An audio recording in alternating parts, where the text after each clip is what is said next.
हमारे सबसे ज्यादा निकट कोई है तो कौन है? सबसे ज्यादा हमारे निकट कौन है? इतना और कोई निकट नहीं है जितने निकट भगवान है। क्योंकि पत्नी भी हर समय साथ नहीं रह सकती, पुत्र भी हर समय साथ नहीं रह सकता, मित्र भी हर समय साथ नहीं रह सकता, लेकिन भगवान हर समय हमारे साथ है। और दूसरी बात, श्वास भी हमारी जो है उससे भी ज्यादा हरि सुलभ है। एक संत कहते थे, हवा से भी ज्यादा सुलभ हरि है, क्योंकि हवा हम बाहर से श्वास लेते हैं और भगवान पहले से भीतर बैठे हैं। तो बताओ भगवान ज्यादा सुलभ है कि नहीं है? पर भगवान की वह सुलभता हमारे समझ में नहीं आती है, वह भगवान हमारे अनुभव में नहीं आ रहे हैं। उसका कारण है मलिनता। जब दर्पण मैला हो जाता है तो उसमें प्रतिबिंब नजर नहीं आता। मैले दर्पण में हम सामने खड़े हो जाएं दिखेंगे तो ना तो प्रतिबिंब में कमी है न दर्पण में कमी है, गड़बड़ी है उस बीच में आने वाली गंदगी की जो कांच पर चढ़ गई है। आप दर्पण को साफ कर दीजिए, आपका प्रतिबिंब स्पष्ट नजर आने लगेगा। वो गंदगी क्या है? बोले माया का मल है। और वो दर्पण क्या है? बोले वो दर्पण है हमारा मन।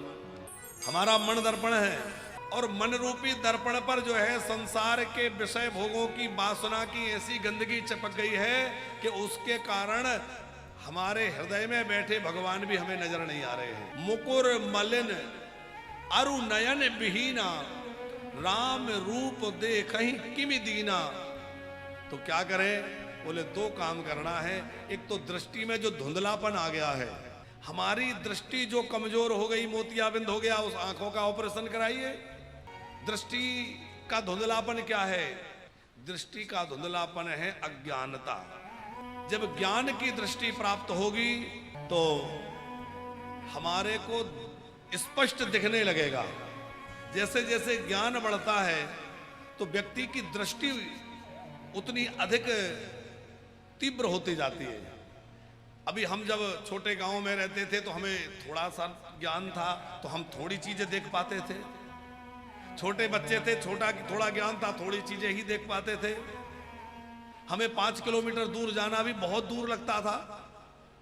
हम बड़े हो गए, हमें 500 किलोमीटर जाना भी दूर नहीं लगता, क्योंकि हमारा ज्ञान डेवलप हुआ, हमारा ज्ञान बढ़ा, तो हमें फिर लगने लगा कि नहीं ये कोई दूर नहीं है। तो दृष्टि बढ़ी। जैसे जैसे ज्ञान बढ़ेगा हमारी दृष्टि की पहुंच बढ़ेगी। तो ज्ञान को बढ़ाना है, अज्ञान मिटेगा तो दृष्टि हमारी बढ़ी। और दूसरा है दर्पण की सफाई। दर्पण है मन। मन रूपी दर्पण को साफ करते रहना है। और एक बार साफ करने से बात नहीं बनेगी। आज आपने दर्पण को साफ कर दिया, कल फिर कोई दूसरी गंदगी मैल उस पर आता रहेगा। आपको थोड़ा थोड़ा रोज उसको साफ करना पड़ेगा, पहुंचते रहना पड़ेगा।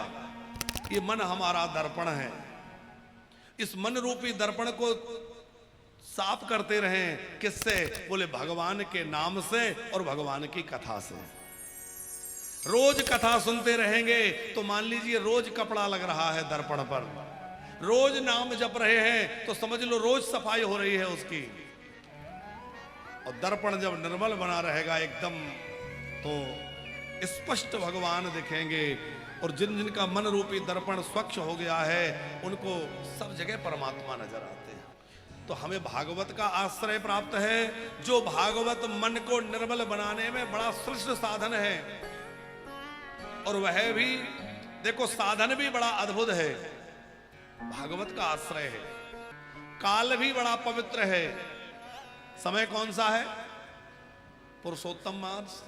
जिस महीने के लिए देवता भी कहते हैं कि भैया पुरुषोत्तम मास मिल जाए तो खूब भगवान का भजन करो, खूब साधन करो, देवता भी लालायित रहते हैं, क्योंकि इसमें एक करने से 1000 मिलता है।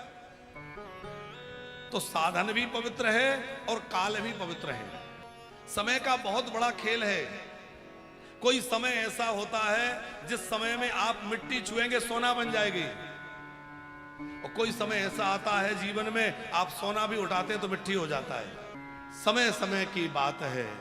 काहू समय के दिन बड़े और काहू समय की रात। समय समय की बात है, समय समय की बात। और काहू समय के दिन बड़े और काहू समय की रात। तो समय का बहुत बड़ा खेल है। हम सब उस काल चक्र के कारण ही तो चल रहे हैं। जैसे गाड़ी का पहिया जब घूमता है या घड़ी का कांटा जब घूमता है तो कभी कांटा ऊपर होता है और कभी नीचे होता है। गाड़ी का पहिया, आपने किसी ने बैलगाड़ी देखी हो तो बैलगाड़ी में ऐसे लकड़ी लगी होती है पहिए में, जो पहिया की लकड़ी थोड़ी देर पहले ऊपर थी, घूमते घूमते नीचे आ जाएगी, दूसरी जो नीचे थी वो ऊपर पहुंच जाएगी। चक्र घूमता है तो यही होता है कि नहीं? तो इस समय के काल चक्र में हम सब बंधे हुए हैं, इससे बाहर कोई नहीं जा सकता और ये काल चक्र घूमता रहता है। इसलिए यदि आज हमारा समय खराब हो तो परेशान नहीं होना चाहिए। क्यों? बोले ये दिन भी नहीं रहेगा, और बहुत अच्छा समय हो तो भी बहुत ज्यादा फूलना नहीं चाहिए, क्योंकि ये भी स्थिर नहीं रहेगा। ये चक्र है, घूमता रहेगा। एक महात्मा थे, हर बात में यही कहते थे ये भी नहीं रहेगा। तो कोई आया, कहा कि महाराज ऐसा हो गया है, बोले ये भी नहीं रहेगा। कोई भी समाचार दे, बोले ये भी नहीं रहेगा। एक बार राजा आया तो किसी ने कहा ये राजा है, बोले ये भी नहीं रहेगा। राजा को क्रोध आ गया। राजा ने कहा आपने ऐसे कैसे कह दिया? बोले समय आने पे उत्तर दूंगा। थोड़े दिनों के बाद किसी दूसरे राजा ने उसका राज्य छीन लिया। तब वो आया रोता हुआ, महाराज मेरा राज्य चला गया। राजा ने कहा ये भी नहीं रहेगा। अब तो और परेशान हो गया, ये भी नहीं रहेगा। थोड़े दिनों के बाद उसने कुछ और लोगों को अपना सहायता के लिए लिया और फिर साहस करके युद्ध किया, फिर राजा बन गया। तो फिर पूछने आया, आपने कहा था ये भी नहीं रहेगा। बोले मैं यही तो कह रहा हूं कि स्थिर कुछ नहीं रहेगा। सुख भी स्थिर नहीं है, दुख भी स्थिर नहीं है, ये सब बदलता रहेगा। इसलिए काल चक्र का बड़ा महत्व है। इस समय हम जिस काल में बैठे हैं ये बड़ा अच्छा काल है। कैसा काल है? बोले ये कलयुग का समय है। कलयुग बहुत अच्छा युग है। और अभी तो पुरुषोत्तम महीना चल रहा है। पुरुषोत्तम मास की महिमा से तो आप सब अवगत हैं। तो साधन भी पवित्र है, काल भी पवित्र है और स्थान भी दिव्य है। तीनों चीजें हैं, स्थान, समय और साधन। साधन भी बहुत श्रेष्ठ, हम भागवत का आश्रय लेके बैठे हैं। काल भी बहुत पवित्र है, पुरुषोत्तम महीना मिला है, और स्थान भी बड़ा दिव्य, ये भगवान का धाम मिला है। इस धाम की महिमा हमारी ब्रजांगनाएं गाती हैं।